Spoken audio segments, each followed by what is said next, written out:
नमस्कार, knocking-news.com में आपका स्वागत है। मैं हूं गिरिजेश वशिष्ठ। कभी कभी ये होता है कि मोहल्ले में अगर कोई गुंडा आ जाए और कुछ लोग उससे बचने की कोशिश करने लगे, उससे डरने लगे, मीठी मीठी बातें करने लगे, तो उसका हौसला बढ़ जाता है। दुनिया के ऊपर ट्रंप नामक जो दबंग है उसका आतंक लगातार बढ़ता जा रहा है और अब जो ताज़ा खबरें आ रही हैं बहुत ख़तरनाक है, क्योंकि अब ट्रंप ने देशों के अंदरूनी मामलों में हस्तक्षेप करना शुरू कर दिया है। शुरू में जब ये आया था और उसने ये जो अपनी आइडियोलॉजी दिखाई थी अमेरिका फर्स्ट वाली, तो एक बात की खुशी हुई थी कि अमेरिका ये पूरी दुनिया की फटी में जो टांग अड़ाता है उसकी जगह वो अपने देश पे फोकस करेगा और अमेरिका अब पूरी दुनिया को हुक्म नहीं चलाएगा और दुनिया को ज्ञान नहीं देगा। इतना सुन के एक आश्वस्ति थी, चलो कि कोई एक ऐसी आइडियोलॉजी आई जो कहती है कि दुनिया से हम अपने आप को समेटेंगे।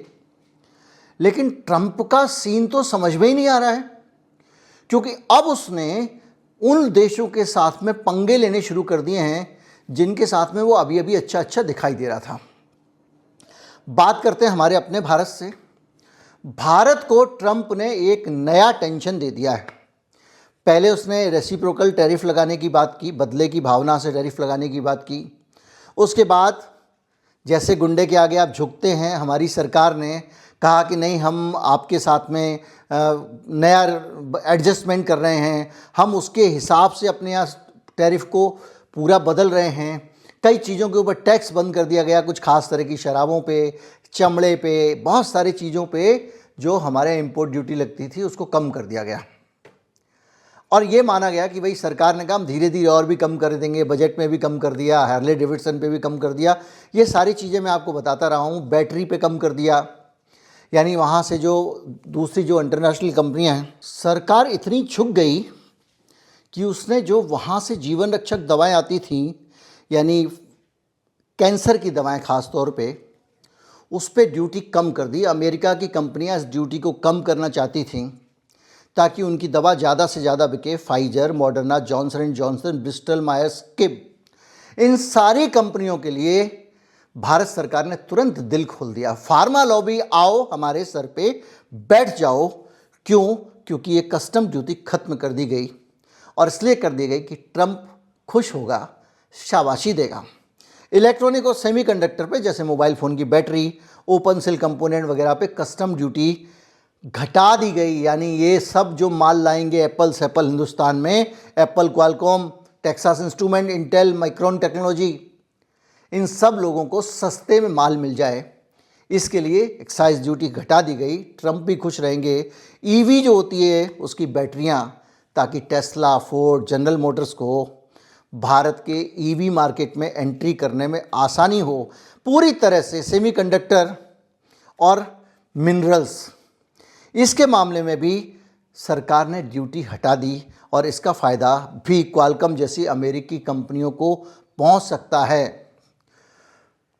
सी फूड और फिश के मामले में भी टाइसन फूड, बम्बल बी, तमाम सारी कंपनियां जो भारत में माल भेजा करती थीं, उनको भरपूर सुविधा हमारी सरकार ने दे दी।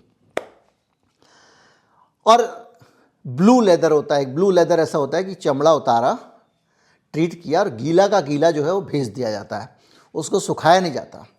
तो वो ब्लू लेदर भारत में जब आता था तो उस पर ड्यूटी लगती थी, माफ़ कर दिया कई तरीके से। और अभी भी निर्मला सीतारमण ने बयान दिया है कि हम अपनी ड्यूटी को एडजस्ट कर रहे हैं। इससे क्या हुआ? मोहल्ले के गुंडे का हौसला बढ़ गया। अब वो भारत से कह रहा है कि बॉस इससे काम नहीं चलेगा, आप लोग जीएसटी में हमारे साथ बेईमानी करते हो और हम उस पर भी रेसिप्रोकल टैरिफ लगाएंगे। बोले जीएसटी से क्या मतलब, ये तो हमारा देश का अंदरूनी मामला है। बोले नहीं, बोले आप करते ये हो कि जब कोई चीज़ एक्सपोर्ट होती है तो उस पर जीएसटी नहीं लगाते हो, और जब कोई चीज़ भारत के लोगों को खानी होती है तो उस पर जीएसटी लगाते हो। ये अपने आप में एक भारत की सरकार का अन्याय है कि भैया हम टैक्स दें और विदेशी को दो तो उसको टैक्स नहीं देना पड़े। मतलब इतना मेहरबानी दुनिया पे, लेकिन अमेरिका को उस पर एतराज़ है। उसका कहना ये है कि यार तुम 28% जीएसटी लगा देते हो अपने देश के लोगों के ऊपर और हमारे यहाँ पे जो माल आ रहा है उस पर जीएसटी लगाते नहीं हो, तो इससे तुम्हें क्या नुकसान? तो तुम्हें सस्ता पड़ रहा है। बोले हमें तो सस्ता तो पड़ रहा है, लेकिन हमारे को सस्ता पड़ने के कारण तुम्हारा माल हो गया सस्ता मार्केट में और हमारा माल हो गया महंगा। तो भारत और ऑस्ट्रेलिया जैसे दो देश जो जीएसटी नहीं लगाते बाहर जाने वाले माल पे, वैट वाले देश, जीएसटी वाले देश, उससे कंपटीशन बढ़ जाता है। तो अब हम तुम्हारे माल पे उतनी ड्यूटी और लगाएंगे जो जीएसटी तुम लगा रहे हो। 28% लगा रहे हो तो 28%, 12% लगा रहे हो तो 12%। तो भैया ये तो मेरे देश में दखलंदाजी है ना भारत के अंदर। लेकिन है, अमेरिका अपने आप को समझता है फन्ने खां। लेकिन मामला सिर्फ यहां तक का नहीं है, मामला यहां से शुरू होता है। यूक्रेन के साथ क्या किया आप इसको देखिए। जिस यूक्रेन को तुमने भड़काया, तुम्हारे कहने पे वो रूस से भिड़ गया, तुमने ही वहाँ के राष्ट्रपति को बदला, एक अपना जमूरा बिठाया, उस जमूरे ने रूस के साथ पंगे लिए, नाटो में जाने की बात की, और तुमने अपने नेटो के प्रभाव में आके यूरोप के देशों को भड़काया और जेलेंस्की के पूरे देश को बर्बाद करा दिया। अब उस देश के नवनिर्माण की बात आ रही है कि भाई अगर युद्ध खत्म हो जाएगा तो अब वहाँ पे दोबारा से कुछ करना पड़ेगा ना, टूटा फूटा देश है। तो ट्रम्प कह रहा पैसे नहीं दूंगा। तो एक समझौता हुआ, गुप्त समझौता, जिसके तहत पैसे तो देगा अमेरिका उसके नवनिर्माण के लिए, लेकिन बदले में यूक्रेन के पास में ये ट्रम्प देखिए किस तरह से दूसरे देशों के ऊपर औपनिवेशिक तरीके से कब्जे कर रहा है। बोले इसके बदले में जितने तुम्हारे यहां क्रिटिकल वो होते हैं आपका, जिसको कहते हैं रेयर अर्थ, वो 50% अमेरिका के हुए। यानी तुम्हारे यहां पे जितने रेयर अर्थ हैं वो सारे के सारे अमेरिका के हुए। तो रेयर अर्थ क्या क्या हैं इसको भी समझ लेते हैं। रेयर अर्थ है कोबाल्ट, रीस, निकल, ग्रेफाइट, टाइटेनियम, टेट्लम, जर्मेनियम और गैलियम। ये क्या होते हैं? ये ऐसे खनिज हैं जो दुनिया में बहुत अल्प मात्रा में पाए जाते हैं, और ये रेयर अर्थ जो है 50% हमारे हुए। ये ट्रंप ने उससे समझौता कर लिया। बदले में आने वाले समय में हम आपको यथा योग्य मदद करेंगे।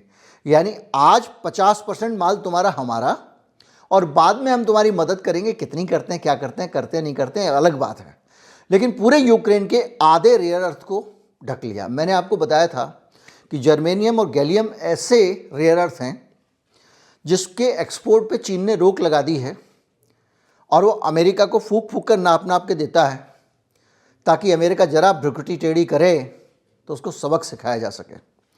तो ये सारे के सारे जो है, कोई ईवी में काम आता है, इलेक्ट्रॉनिक वाहन में काम आता है, कोई सेमीकंडक्टर्स में काम आता है, कोई ऑप्टिक फाइबर में काम आता है, कोई रोबोटिक्स में काम आता है।